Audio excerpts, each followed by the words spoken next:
Salut tout le monde, c'est Kevin pour une nouvelle vidéo. Donc aujourd'hui, je vais vous présenter le micro Zotetbone de chez Thomann. Donc c'est pas le micro de base, c'est celui juste au-dessus. Il a dû me coûter 100, un petit peu moins de 150 euros. Donc c'est un bon prix pour un micro et franchement, il est top. Donc quand on reçoit la boîte, on a une boîte un peu comme ça. Enfin, c'est celle-ci. Donc la boîte, bah, moi je trouve qu'elle est très bien, elle est assez jolie. Ici, on a les différents types de micros qu'on peut avoir. Donc, il y a cravate, serre-tête, instrument, il y a un petit peu tout. Je connais pas exactement la gamme de micros qu'ils ont. Donc, on ouvre une boîte très simple. Voilà. Donc, déjà, normalement, on ouvre, on a les deux modes d'emploi. Moi, je les ai virés parce que ça me sert absolument à rien. Donc, voilà. Donc, ici, on a notre récepteur. Ici, notre micro. Avec, il donne des piles. Bah, moi, elles sont déjà mortes hein, parce que ça fait un moment que je l'ai. Donc, j'ai des Duracell. Ici, nous avons l'alimentation. Ça, c'est le kit de mise en rack, mais il faut deux récepteurs pour pouvoir l'utiliser. Et là, un petit papier, c'est d'ailleurs la première fois que je le sors de ce carton. Mais bon, vu que ça n'a pas l'air d'être bien écrit en français, on va le remettre dedans. Il y sera bien. Hop. Donc, on va se garder que ce qui nous intéresse. Hop. Alors voilà.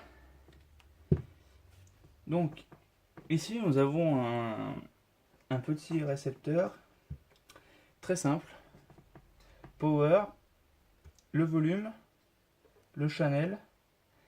Ça, c'est pour dire que le micro est allumé. Et ça, c'est un vue-mètre LED en fait, c'est un vue-mètre pour voir à quel niveau le micro, quand on parle dedans, à quel niveau c'est. Donc le dessous, très simple, rien de bien grand chose à dire. Le dessus, pareil. Ouais, j'ai collé une étiquette quand je mets la lock.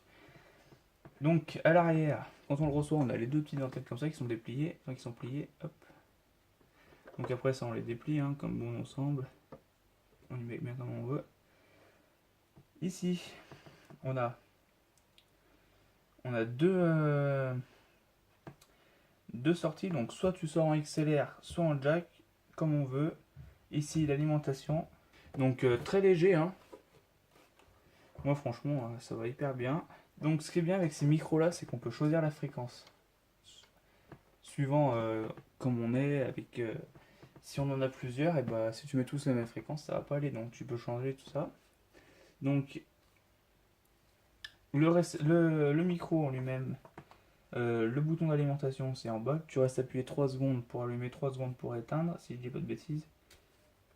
Donc tu dévisses ici et on accède à la partie où il y a les informations qui nous intéressent.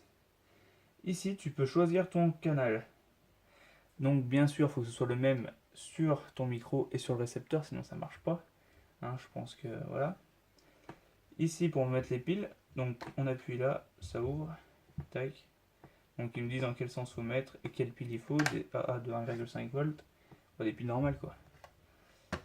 Tac, on les met là comme ça, hop, et là notre micro est alimenté, on reste appuyé, voilà.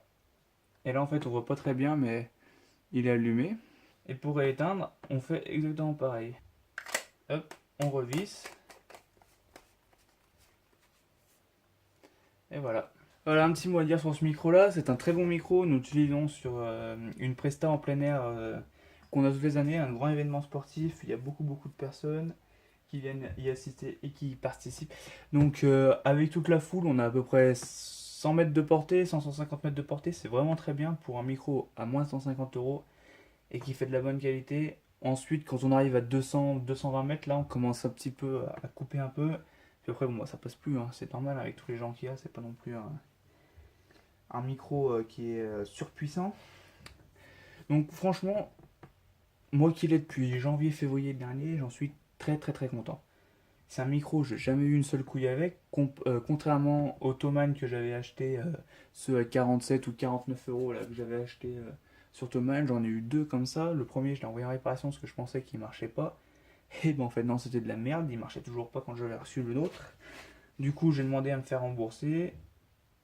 hein, j'ai gueulé un peu parce que j'ai dit un peu que c'était de la merde, alors du coup je me suis fait rembourser. Et j'ai attendu un peu, je me suis permis d'acheter celui-ci.